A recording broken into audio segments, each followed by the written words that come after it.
People talk a lot about the threats to our freedom these days. Putin, Xi Jinping, or even Saddam Hussein if we were stuck in a time machine. But let's be honest. If you live in a so-called liberal democracy in the West, the real threat isn't out there. It's coming from within. And the target, yes, it's you. The attack's coming from three angles, and all of them are already in motion. First, there is NATO's cognitive warfare program. As a behavior analyst, this is one of my favorites. It's not a conspiracy theory either. Their own documents describe it as a way to shape how you think, what you think, and how you interpret reality. Their words, not mine. Second, there is this new European Council resolution, CSFP 2025/966. It's dry and boring, I know. But it gives unelected officials the power to freeze your assets, block your travels, and wreck your life just for thinking differently than the architects of NATO's worldview would like you to. No court, no vote, just a political kill switch. Now, I've already broken down those two in full detail. You will find the links of both videos and the articles in the description below. Highly recommend checking them out. But today's about the third front. That's the digital ID system that they're trying to implement, which is tied to basic internet access. That means anything you read, say, post, or share is tracked, is tied to your name, to your face, your device. And if your views don't line up with the dominant narrative, you can be locked out financially, digitally, socially, just like that. Do you see how these three control mechanisms align and that combined they are much stronger than the sum of the parts? So stick around because this isn't something that might happen someday in the future. It's already happening quietly, systematically, and it's spreading fast. So picture this. The United Kingdom is rolling out a digital gatekeeper so intense it tracks your face, demands government IDs or credit card info just to check if you're old enough to browse the internet. Sounds like a bad sci-fi pitch, right? Wrong, because that's exactly what the UK's new Online Safety Act, that's how they call it, is unleashing. Facial recognition, age scans, no more anonymous internet clicks. They say it's all about protecting kids online. But what if that's just a cover story? Now, the powers behind this say it's all about shielding youngsters from harmful stuff, self-harm content, predators lurking in the shadows. I don't want to leave any room for ambiguity here. Protecting kids is non-negotiable. But here's the thing. To enforce this, every single user might soon have to prove their identity online, like it's the new digital passport to the internet, which, as I will argue, is exactly what they really want to implement. Ofcom, that's the UK's regulator tasked with this, calls this a really big moment for child safety. Understandable. But let's zoom out, because this isn't just a local UK thing either. This is a blueprint for biometric surveillance rolled out under the friendly guise of safety. Mass facial scans, identity checks. They don't just keep track of users. They normalize the idea that your face is your key, your ID, your online loyalty card, without soon you will no longer be able to access the internet, or at least the relevant parts of it. And once that's normal, what stops governments or more and more companies and corporations from using the same system to monitor what you say, view, or even think online? So for me, the question is clear. Is Britain pioneering a biometric censorship regime disguised as regulation? And if so, what does that mean for anonymity, privacy, and free speech in democracies worldwide, not to mention the less free regimes watching to copy the playbook? So no, this isn't about kids on TikTok. It's about the internet as we know it, because it's disappearing. It's being replaced by a system where your face unlocks access, but where your face also can lock you out should the powers to be, for whatever reasons, decide so. Want to dive deeper? This report unpacks the chilling dangers of this biometric gatekeeping. From mass surveillance becoming the norm to turning online privacy into a relic. Spoiler, the groundwork is already in motion. Now, a quick note before we start. I made this video not because I love talking into a void or an empty microphone. I made it because I just published this expose on Substack. It's called Scanned, Scored, Silenced: How Britain Made Your Face the New Password for the Internet. It's a detailed investigation about how, as per July 2025, the United Kingdom is edging toward an unprecedented form of digital control and why this matters globally. But, and I know I have said this before, being realistic, I know, most people aren't going to sit down to read a multi-page expose. In fact, we know from scientific studies that 60 to 80%, believe it or not, of internet users get most or all of their news just from the headlines, and around 75% of social media users share links without clicking to read the full article. It's probably even worse for traditional print media. Makes you wonder why we keep writing these kind of articles in the first place. That's exactly why I'm recording this, not as a substitute to the article. I still hope and recommend you to read it, because in it you find many details and sources that I can't touch here. It will be worth your time. And one last thing. This channel is shadow banned, as you can see on these screenshots from viewer comments. Even if you have subscribed, there is no guarantee that YouTube presents any of my content to you. In fact, YouTube might unsubscribe you without you even knowing. So subscribe if you have not done so yet. Check your subscription status if you did, and if you're really serious about following my work, consider subscribing on my Substack. It's free and there's no algorithmic foul play there. So, what's your take on this? Is this child safety argument the Trojan horse for an Orwellian upgrade? Let me know in the comments. I read them and reply. Okay, so what's happening right now in the UK? Because July 25th wasn't just another day on the bureaucratic calendar. That's when the Online Safety Act leveled up. Internet companies weren't asked, they were told to get serious about checks or face fines that would make corporate lawyers sob into their spreadsheets. Forget the old "are you over 18" tick box, wink wink. That's history. Ofcom, that's originally the UK's radio and television regulator, if I'm not mistaken, can now bite really hard as the new internet sheriff. And they want proof, not just some proof. Strong, highly effective, this is how they call it. Strong, highly effective age assurance, which increasingly means scanning your face, your ID, or both. If you are a Brit looking to access, say, adult content or anything potentially harmful to minors, don't be shocked if the site's digital bouncer wants a selfie, a driving license, a credit card, or all three. And it's already being implemented. Seems I'm losing my voice. Over 6,600 adult websites didn't wait. They installed age gates by deadline. But that's not all. Social media giants, Reddit, TikTok, Instagram, incoming platforms like Blue Sky, even Microsoft's Xbox Gaming is in on the act. Age verification is going mainstream, and the methods are quietly making biometric tech the default, and that's exactly the danger. Let's take facial recognition. It's the first option in Ofcom's playbook. You might need to stare into your phone live while an AI judges how old you look. Technologies like Yoti are running these systems behind the scenes. Instagram is already using it. OnlyFans too. Reddit now asks UK users for a selfie or even government ID processed through a US-based company that reserves the right to keep verification data for years. And, maybe train its AI too. The Grindr, not sure. The Grindr dating app scans faces and may even tag you for ad targeting.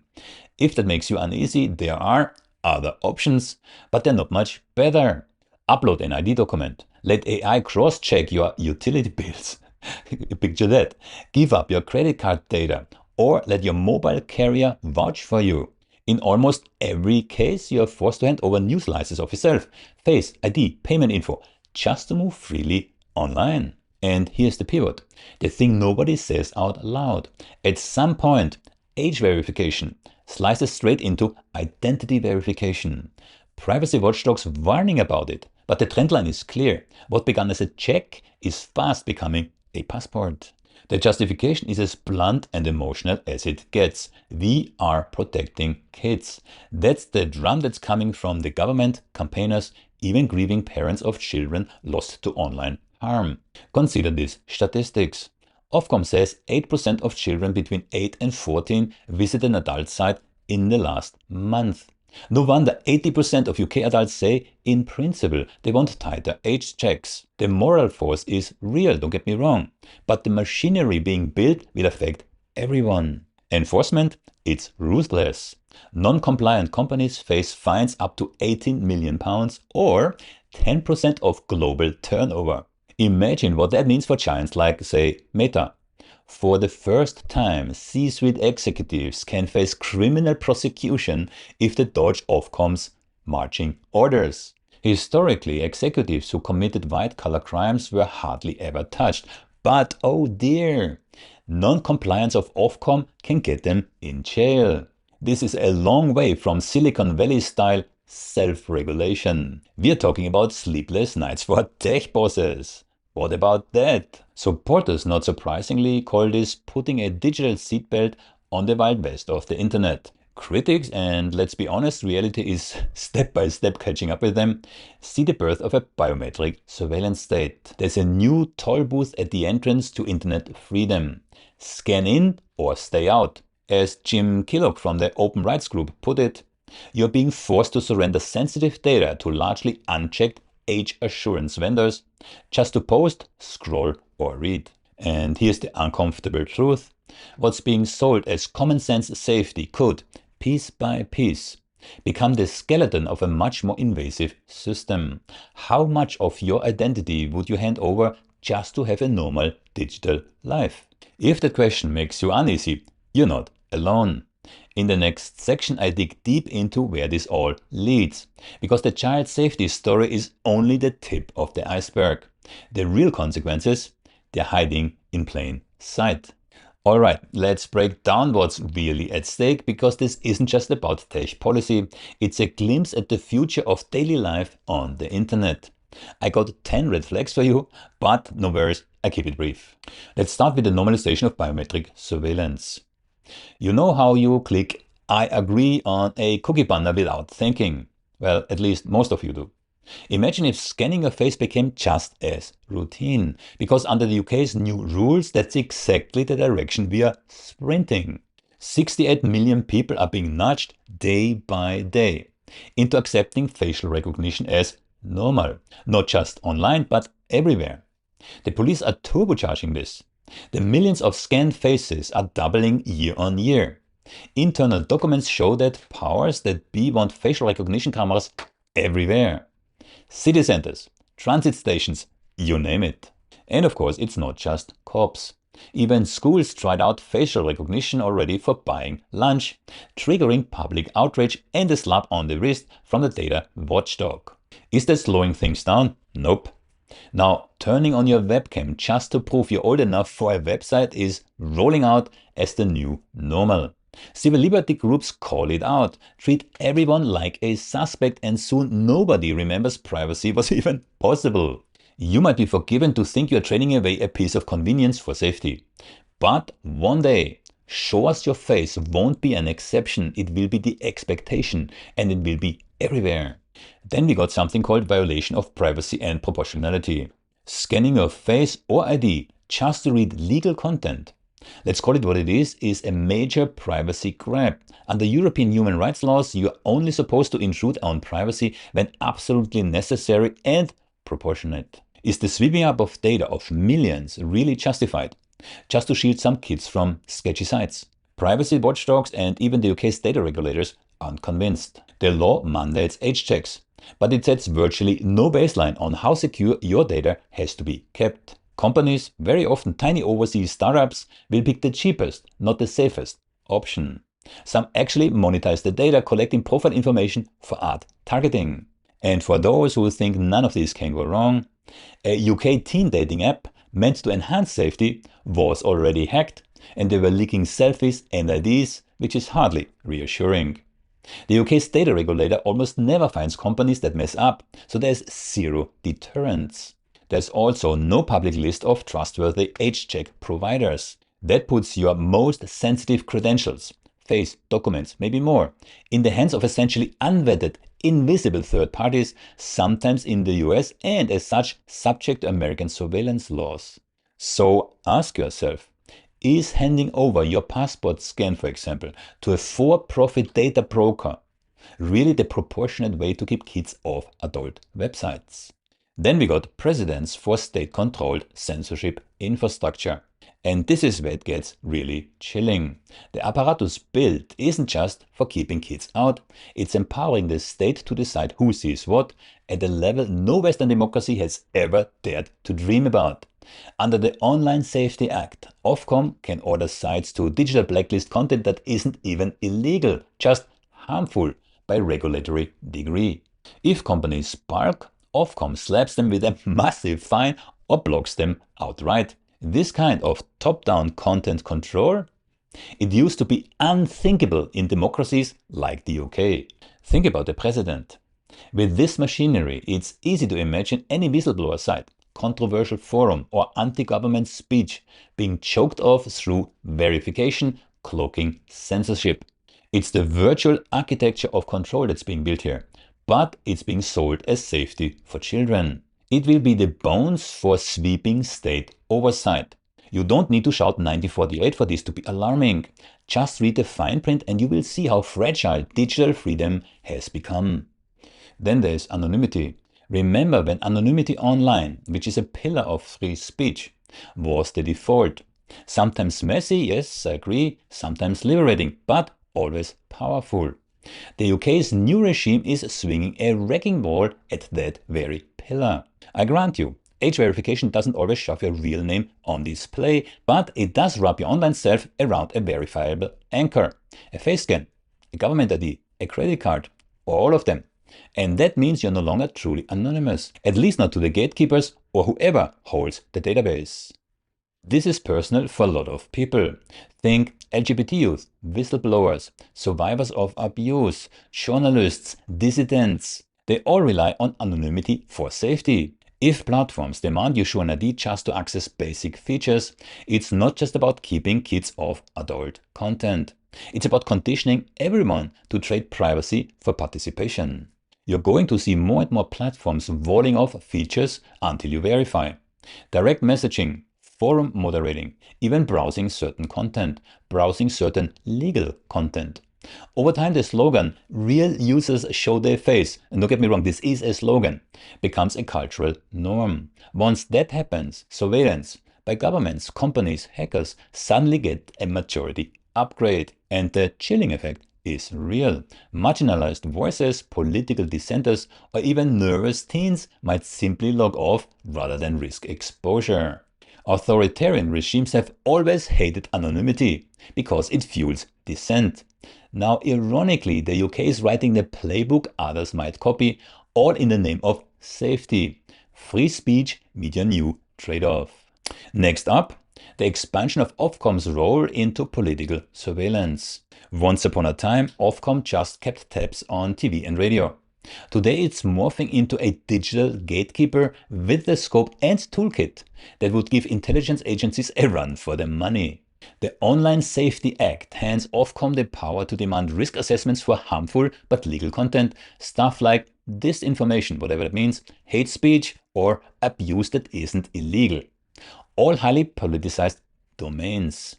Ofcom can order platforms to gather and share data, develop tools to monitor which narratives are trending, and keep an official eye on everything from health misinformation, that's how they call it, to campaign rhetoric. That may not sound like surveillance, but it sets up the machinery for government-endorsed definitions of what's acceptable versus harmful speech. In practice, platforms will likely over-police to avoid Ofcom's wrath, and officials will end up with dashboards that provide them a live view of the nation's digital chatter. This infrastructure even has national security loopholes allowing law enforcement broad access. What does it mean? If more accounts are tied to real identities, the bridge from routine moderation to targeted state scrutiny completely shrinks. Parliament barely debated this shift. Yet here we are, equipping a broadcast regulator to become an online content cop and unwittingly edging closer and closer to politicized surveillance as the default state. And of course, that's the next point, that's a backdoor to digital ID systems. The UK has long prided itself of not having a national ID card. That's a bit puzzling. But check what's happening right under the radar. Repeated age checks for basic web access, piling up credential after credential across sites and services. The upshot? A digital ID, that's the point, pieced together without any honest conversation about what it really means. Every time you scan your face or upload a document, you are adding bricks to the wall. Today for age verification, tomorrow maybe to prove you're not a bot, or that you never said anything harmful. Age verification startups spring up like mushrooms, and they're already serving up reusable age tokens, digital ID wallets just waiting to expand into something much bigger. So this isn't just a safety measure, it's an infrastructure for real-name internet, one that ties your online life to your physical identity, not by law, but by technical default. And it's all being run by private vendors under official mandate, without the transparency, accountability, or public debate you'd expect for something this sweeping. The last time MPs debated this kind of regime, there was an uproar. Where is it now? Now it's arriving quietly as a feature for protection. But make no mistake, this is how you end up with a China-style system, no offense to China, but with a friendlier branding, and nobody in power is talking candidly about what the future really means. Bear with me, just 3 more to go. Next in line is corporate state collusion and data exploitation. And here once more the punchline. The Online Safety Act isn't just about safety. It's a jackpot for big tech and a booming age verification industry. Instead of reining them in, the government has handed tech giants like Meta, Reddit and some others a chance to embed the biometric tech deep into our digital lives, and for them, of course, most importantly, profit from it. Take Reddit. They are now collecting verified emails and birth dates to target ads. Or Meta, rolling out AI age estimation and identity wallets that double as data gold mines. These companies thrive on compliance and control, while smaller independent sites get squeezed out, unable to shoulder the costly burden of these very regulations. Meanwhile, overseas startups with questionable security handle our most sensitive data. Your face, your ID, your credit cards, and all of that without much oversight. That's of course a cozy partnership. Tech firms get to expand their grip on identity management, and the government ticks the box on policy goals without building their own infrastructure. But history warns us, when private firms and governments merge interests unchecked, liberties get collateral damage. And with sketchy players like Clearview AI lurking in the shadows, find but unremorseful, who's really watching your face. Next, weaponizing child protection as a Trojan horse. The UK isn't playing solo here. Worldwide, governments cloak sweeping crackdowns in the righteous banner of protecting children. It's emotionally really potent, I completely understand. So few argue against shielding kids. But it's also a classic Trojan horse. Australia has recently gone heavy on compulsory age checks and content filtering, barely fussing over public debate. Canada toyed with similar adult content age verification laws. France, Germany, Ireland, they are all tightening controls in the name of child safety. Meanwhile, authoritarian regimes in Russia, China, India and the Gulf gleefully tout the UK's model to justify their own draconian censorship. Here's the irony and also the danger. Once you accept child safety as a cover, you pave the way for broad surveillance and censorship. The UK's expansive law doesn't just protect kids. It normalizes state control over online speech and identity, providing a green light for less free regimes to follow suit, hiding behind the same shield. And here's the last one, setting a global precedent for authoritarian regimes. Finally, this UK experiment isn't contained, as already mentioned. It ripples globally. When a democracy legitimizes biometric IDs and state-backed online censorship, authoritarian regimes pounce on the president. India already cites the UK approvingly to justify its own ID-linked social media accounts and tighter speech controls. China points to both the UK and Australia as proof that their own Great Firewall is justified. Gulf states and others push similar measures under the guise of child protection, no surprise here. The net effect? The democratic idea of an open, free internet loses ground. Human rights advocates lose leverage when authoritarian states say, look, even the UK does it. So again, this isn't paranoia. It's already happening.